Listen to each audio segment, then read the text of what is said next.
Yeah, it's a good show.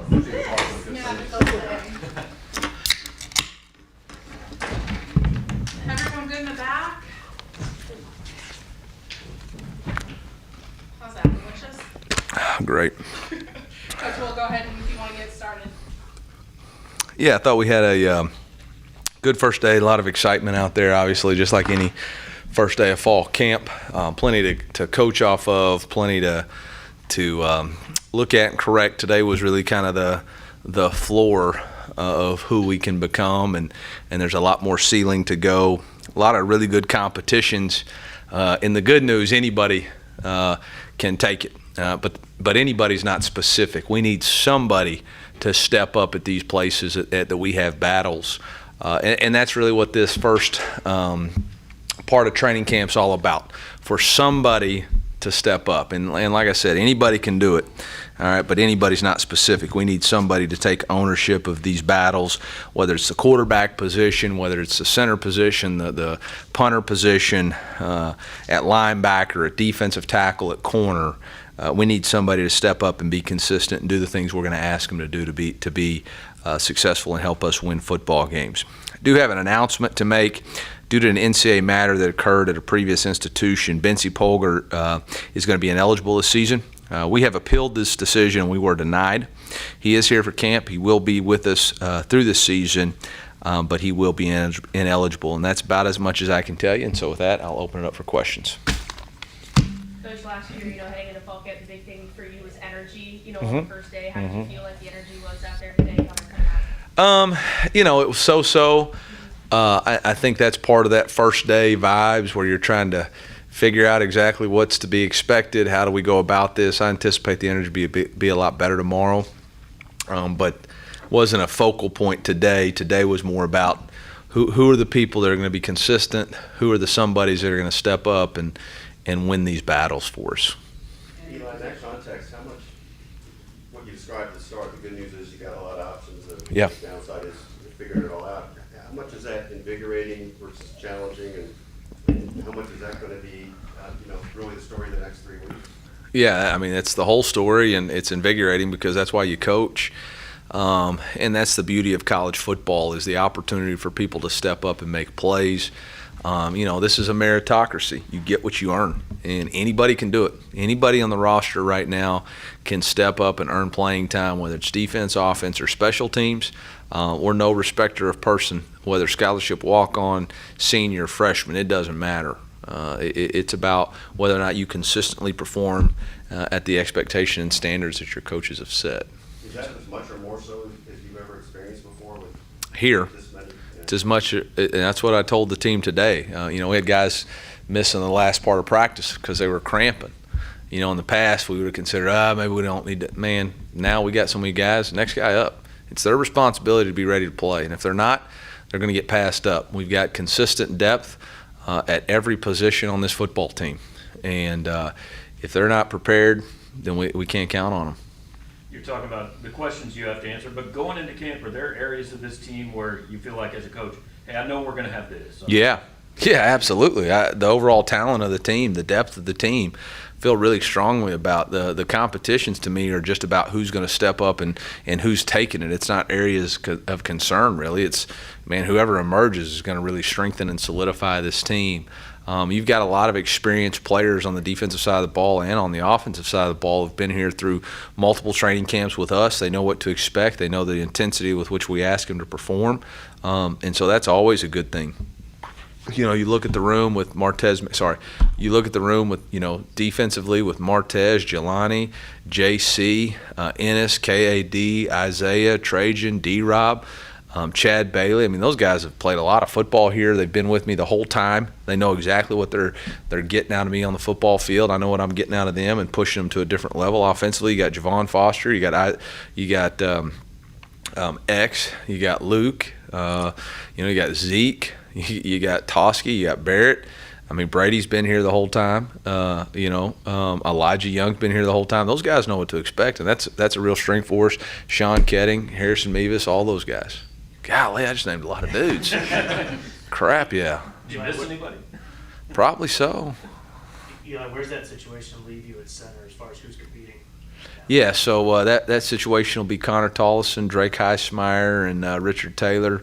All three of those guys are very capable. I thought they, knock on wood, today we didn't have any snaps that were errant, and so that was exciting to get through a day of practice and not have any bad snaps. Eli, you might have mentioned this over the months, but I wonder if you haven't, want to follow up on it regardless.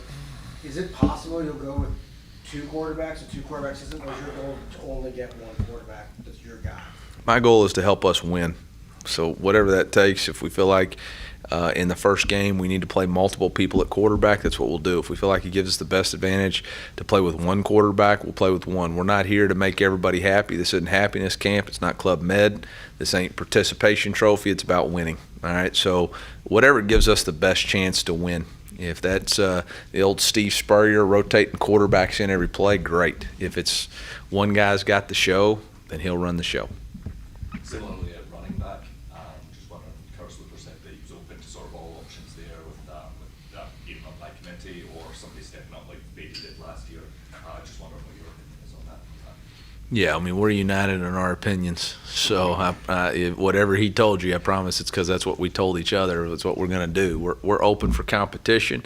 Whoever takes the job takes it. If nobody takes it, then we'll play to every person's strengths and rotate them through, whether that's a first and second down back, a power back, a blitz pickup, a scat back.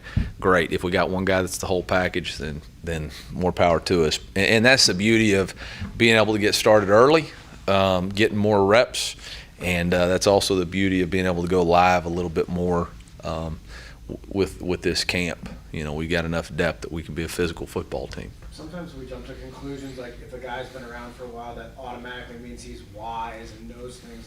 So I'm prefacing like that. What can you share with Abraham's experience, the fact he's been around football so long? Does that indeed help him in situations as he prepares to be a leader and a thinker that could potentially be your starting quarterback? Yeah, I mean, the greatest teacher is experience, and he's got that. Like today, he had a blitz off the edge. He was able to throw away from rotation, got an easy completion on 3rd down, which was awesome. And that's exactly what you expect out of an experienced guy. But in the same token, he missed a 9 ball that would have been a touchdown. So just because still you have to execute, and so it's always going to come down to execution. But the preparation and then the execution is a dangerous combination. This is probably in that realm. It might be hard to describe. Give me a shot at it. Guys, how do you begin? How do you do the evaluation day to day? I mean, I assume that's a little more complicated than 3 guys at a different position. Yeah, again, we need battlefield commanders, guys that lead their group. And I think sometimes in quarterback competitions, you try to give everybody like the same number of reps with the ones and the same. That's not how we're doing it. There's a book called Extreme Ownership by Jocko Willink, and I can't remember who else co-wrote it, but chapter 2 talks about there's no bad teams, just bad leaders. So it doesn't matter if you're going with the 1s, the 2s, the 3s, you get the 4 reps. Do you own the group? Do you lead the group? Do you own everything that goes on? Can you direct the team? Can you get those guys in moving position? Can you take ownership of the good and the bad? And that's what we're looking for at the quarterback position. So regardless if they're going with the 1s, the 2s, the 3s, the 4s, or just on the sideline signaling, do they own that? And that's really what we need at a quarterback. We need a guy who can lead that group. So yeah, I'm not worried about the dividing of reps and all that. Whoever the leader is going to emerge, and we'll be ready for him. Obviously, the quarterback position gets most of the scrutiny. You've talked a lot about the passing game having to be better than it was last year, but in looking back at games last year, how much of that, how much of a week do you have to see out of your receivers? I mean, it kind of helping out whoever's going to be back there. Yeah, I've seen enough out of those guys to know that they're going to help out whoever. So we'll be able to cut it loose, and I've got to. We got to throw it more. And give those guys opportunity to make plays. I mean, you got enough guys that when the ball's in their hand, good things are going to happen. And Toski Dove's proven enough that he can run routes, he can catch vertical throws. So we got to give him opportunities. I know you said that in Atlanta, kind of being critical of yourself based on last year. Was that something just going back, kind of rewatching self-scouting that you thought, hey, there were some things I could have been more aggressive with last year? Is that kind of how you came to that conclusion?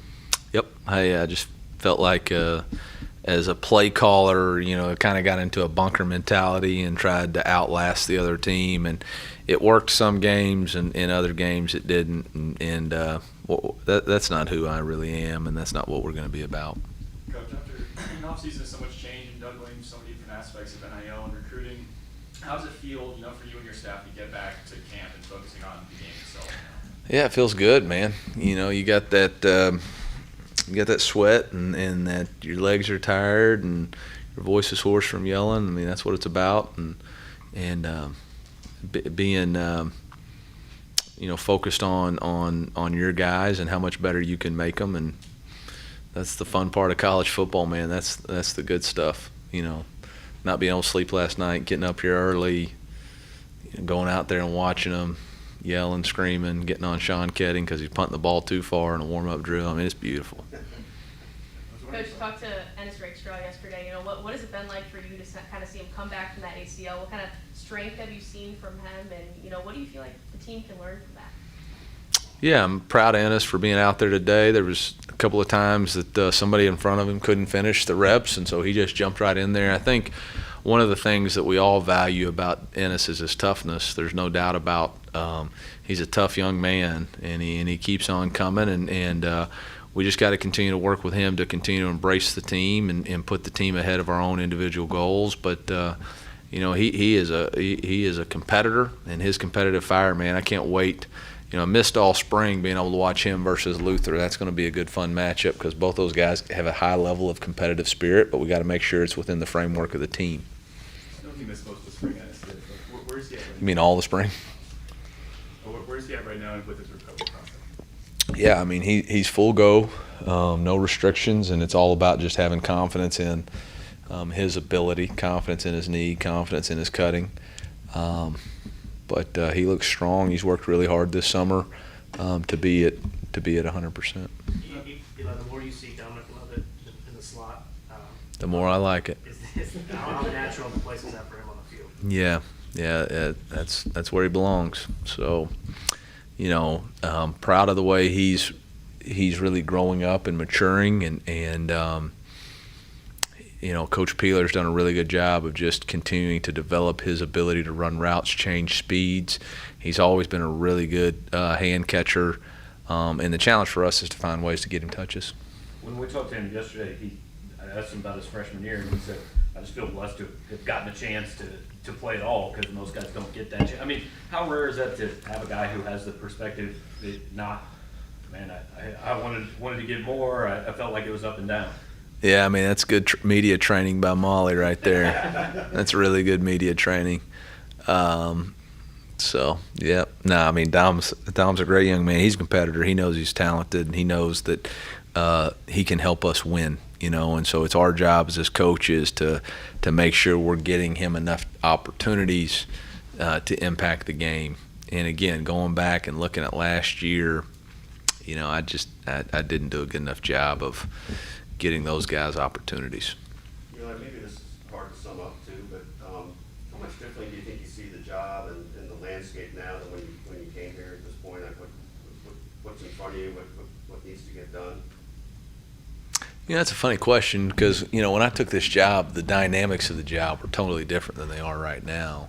I think the same premise of why I believe in the potential of Mizzou is still there because of the ability to recruit this state and the high-level players that they have. And I still believe that if we can continue to stir the echoes of the past and reignite that energy in the fan base, I think this could be an unbelievable opportunity for us just because of, again, the Fortune 500 companies, the ability of the 6.5 million people to impact and the footprint that we have to recruit. But the job's a lot different, just because of the landscape of college football, and we got to adapt and adjust. But I still think that the potential of what I believed and dreamed this place could be is right there. It's funny too because obviously you're talking about things like everything from COVID to NIL to portal since your time here. And, Yeah. That's obviously had an impact on all of it, but the essence of the job you feel like is very much the same. Yeah, and I think one of the things I told the team yesterday in my opening address was this is the most excited I've been about a team, and really the most comfortable I feel walking in front of this team, because everybody chose to be here. You know, the first 2 years there were guys that I didn't recruit, and you know, maybe they did or didn't have the freedom to go, you know, or whatever. You have COVID, you got all that different stuff. Man, this is a group of guys who choose to be here, play for each other, and understand what we're asking them to do, and there's power in that. You know, there's power in that choice to be a Tiger, and so I'm excited about continuing to build that with our staff moving forward. You mentioned back on June 2nd that you were going to wait to start the quarterback competition until Sam Warren came on campus. Now that you've seen him play, what have you liked from him? I mean, today was day one. I mean, he made some day one mistakes, forget to motion somebody, you know, some of that kind of stuff, but there's a high level of talent there. I mean, he looked to the wrong side, realized it's flip back, makes the throw to the flat, and we still get the play right. I mean, he's got a natural ability to put the ball, finish the threes right there with a touchdown throw that I, you know, thought maybe the ball was going somewhere else. So he's got arm talent and sees the field. He's just going to have to pick up the speed of the game and the understanding of the X's and O's, which is kind of what the expectation would be coming into this thing. So, well, thank God Coach Hamden's in charge of getting that right, and I'm just in charge of evaluating it. So, When you look at Trajan Jeffcoat, what is his ceiling as a Tiger, maybe even as a professional football player? yeah, honestly, I'm just trying to make sure that Trajan can be the best version of himself today and be a little bit better tomorrow. I think that when he starts focusing on things way down the road or outside of his control, it gets too much. We need to focus on being present, setting the highest standard for that defensive end room between him and Isaiah being the standard, you know, putting the needs of the team ahead of their own, and he is about that. And he's focused on just the right here, right now. And when he does that, he can be a dominant player for us, you know, down in and down out. And that's what we got to get. Coach, obviously you split up the responsibilities between assistants a little bit differently in the offseason today, in fall camp, first day. You know, how did it feel to did it feel a little bit more freedom being able to walk around all the different positions? You know, I really enjoyed it in the spring, so it wasn't a ton different today other than Coach Hamden got the quarterbacks darker green jerseys. I don't know if that was a sign that we're changing quarterbacks coaches. But no, I felt pretty normal. I got to interact. I've been practicing some of my dad jokes most of the summer for these guys. I've been breaking them out. So for the most part, it's about the same. Can you share one with us? Nope. It sounded like you had a joke early on, and you complained that nobody heard it. You want to share what that joke was now at the beginning of practice? There's so many things that happened in the last 2.5 hours. I have no idea what you're talking about. Anything else for Coach? I don't remember that. What can you give me more I remember context? you were saying to something. You said a joke out loud, and you were like, nobody heard that one. Huh. You acted like it was a good one. So I don't know if you They're all pretty good, but I got to be careful because sometimes I say them and you're on the radio and it comes out and it's funny, but then it's like, maybe I shouldn't have said that. I don't know. That's the 50-50 when dealing with me. You know, is sometimes their material is really good, but it's questionable, and sometimes it's not good. But Jamarian Wayne on defense now, is that permanent or is that just trying to come out? yeah, Jamarian, you know, we talked to him a couple of days ago about the opportunity. You know, I thought he had a really good summer.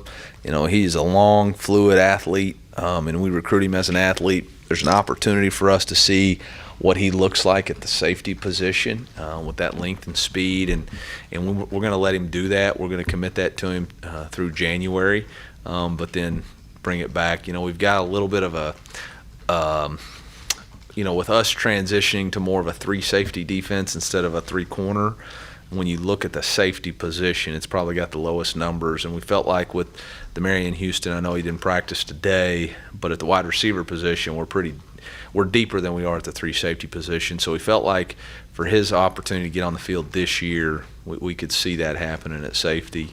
So I wouldn't say it's permanent. I would say it's, you know, we're exploring. And the thing about him is the team comes first to him. I mean, I've never moved a player that they sent me a text right after said thanks for the opportunity. So he's an amazing kid, and yeah. Do you see similarities between him and Chris Abrams' strength, do you think, in that? Well, I mean, I think honestly, probably the one without making comparisons, but has some similarities just because of the way it happened, would be JC. JC was a high school wide receiver that made the transition. Now, we initially started him at corner, then moved him to safety. Last year, Jamarion's long, fluid, athletic, and going straight to safety. KAD was a little bit different. He played quarterback in high school. And played slot, and then moved to a nickel corner position. I think this is more of a safety move. Will you do captains early in camp or end of camp? So we'll have a conversation about what it takes to be a captain on Wednesday night, and then we will vote for captains at the end of toughness week.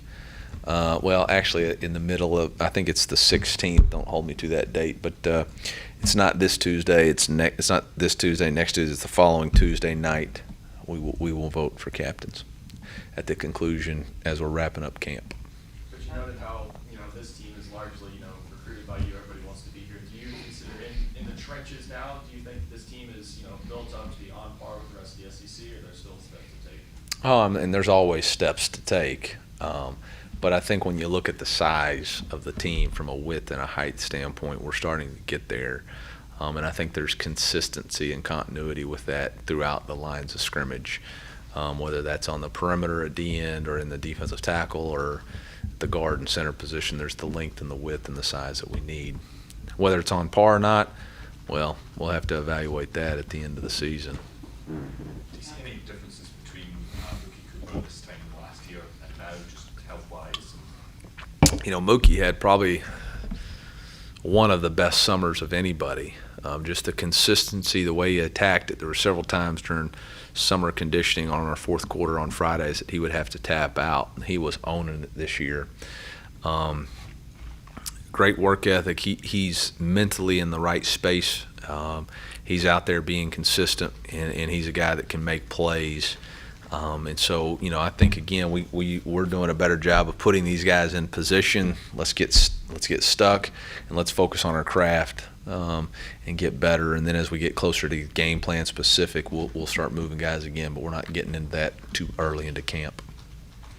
After the first day, any position groups or battles or players that stood out to you in particular? Yeah, that punting competition's it's hell out there right now between Stonehouse and Ketting and Luke Bauer. Started with punt today. It starts with handling the punt. Then we got obviously directional kicking, and you got to match the hang time with the coverage. And all three of those guys have got big legs, but it's got to be consistent. You can't outkick your coverage. You can't miss the ball inside the hash. And so that's going to be something to watch through camp. I think we can't take for granted what Grant McKinnis was to us. He was also really good at pinning the ball inside the 10, and so that's one that I'm probably particularly close to paying attention to. Thanks, Coach. Yep, Thanks, Coach. Appreciate it. that was one y'all weren't expecting. I gotta get cold to